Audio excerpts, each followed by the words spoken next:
Welcome back. All right, some news of the day for all you fine people on the internet for your Tuesday, November the 12th. We're going to start off talking about the Hockey Hall of Fame for a bit. The Hockey Hall of Fame, of course, the new inductions going in last night. Busy NHL night, though. The question then becomes, should the NHL schedule around the Hockey Hall of Fame? I did see that suggested. The thing is, the Hockey Hall of Fame is not an NHL entity, so they may not feel any pressure to schedule around inductions. At any rate, the Hall of Fame selection committee is making some changes. Jerome Iginla and Eddie Olczyk join the Hockey Hall of Fame selection committee. That might change the fortunes for a guy like maybe McGillney, maybe for Chris Osgood, right? So they replace David Branch and Mike Gartner. Now, Ron Francis is also replacing Mike Gartner as the committee chair, and Gartner's actually getting a promotion. He replaces Lanny McDonald as the chair of the actual board. So again, we'll see with the Hockey Hall of Fame whether or not this makes any difference to players who've been waiting a while to get in.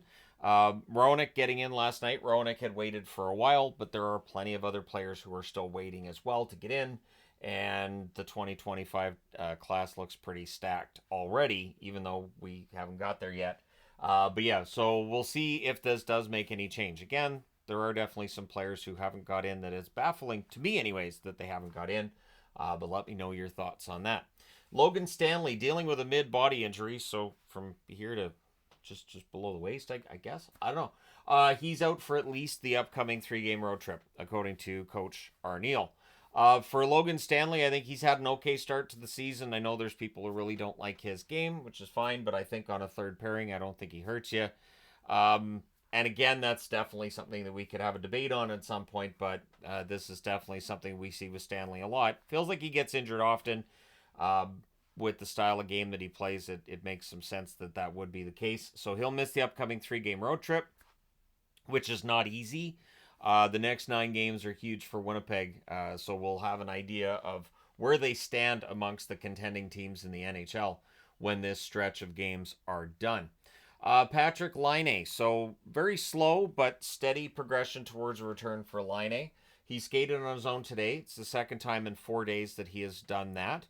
Montreal, in his absence, has not had a great time of it. Montreal, despite their win yesterday over Buffalo, I would say, it's still been a disappointing start to the season.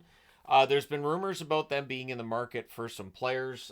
They're looking for a right shot defenseman and apparently a physical forward as well.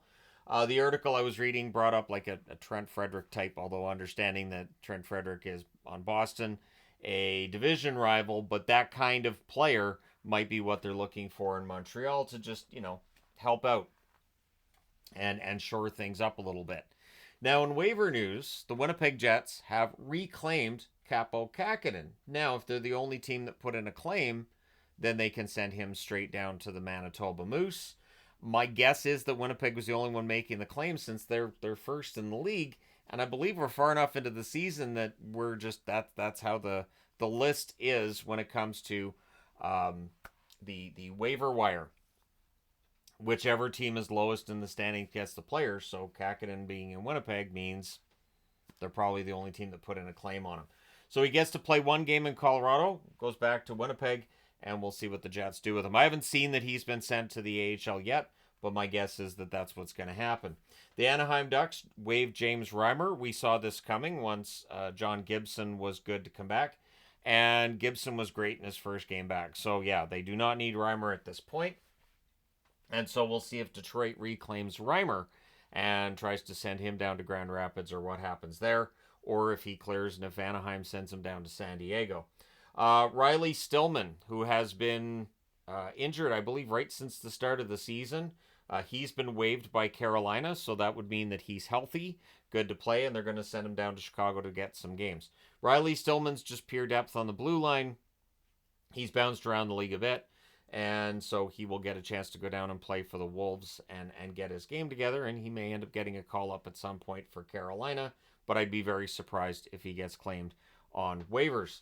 So Washington's off to a really good start. Everybody's happy. Strome with assists on every single goal that Ovechkin's had so far this season, which is a lot.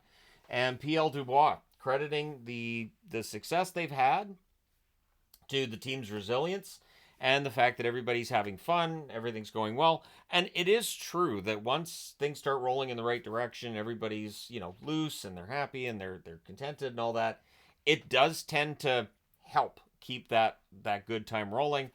It will be interesting to see with Washington once we get to some adversity, how that affects them.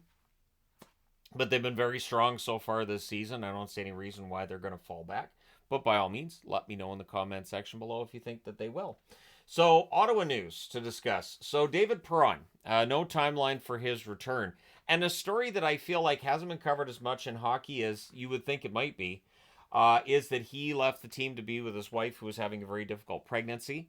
She has had the baby, but there is still health issues with the baby that they just had. So his timeline for return is not certain as of yet. It sounds like he'll be staying with his wife while there's the possibility. I know his wife had talked before the baby was born. They knew that there was the possibility the baby would need surgery upon the time that it was born. So they're still asking for prayers and thoughts and all this, and saying that they need time as a family to deal with this and process this. So all the best to David Perron. Take your time with coming back. Family is more important as hockey is and all that, and as highly paid as players are. Yes, in this moment, I would agree that Perron should be with his wife and his new child. So hopefully everything works out there. The Ottawa Senators, also the first Canadian broadcast, and this is TSN with this broadcast. Kenzie Lalonde is going to call play-by-play tonight in the game between Ottawa and Toronto. And I know people, there's some that just don't like female announcers calling hockey. For me, it depends. There are some female announcers I think do a very good job of it. There are some that I am less a fan of, but I think Kenzie can do it. I do. I think Kenzie will be good at it. And there are some very good female announcers around the hockey world. AJ Malesko, I think, does a very good job. Cheryl Pounder is fantastic. She does a very good job. And so I think Kenzie can absolutely do this too. So all the best to her. Good luck. She's not going to be calling all the Sens games going forward, but some. And so she gets to call the game tonight against the Leafs. So there'll be a lot of eyeballs on that. Should be interesting, and all the best to her. The Toronto Maple Leafs have sent Matt Benning down to the AHL after he's cleared waivers. So I guess there really weren't takers for him. They tried to find him another home. So he goes down to the Marlies, and we'll see how long it is before Toronto, when they run into injury issues, how soon he ends up being called up, or if he gets called up. But having depth in your organization is important. Something I noticed today, and so I got to talk about this a little bit. JT Miller. JT Miller had an amazing season last year.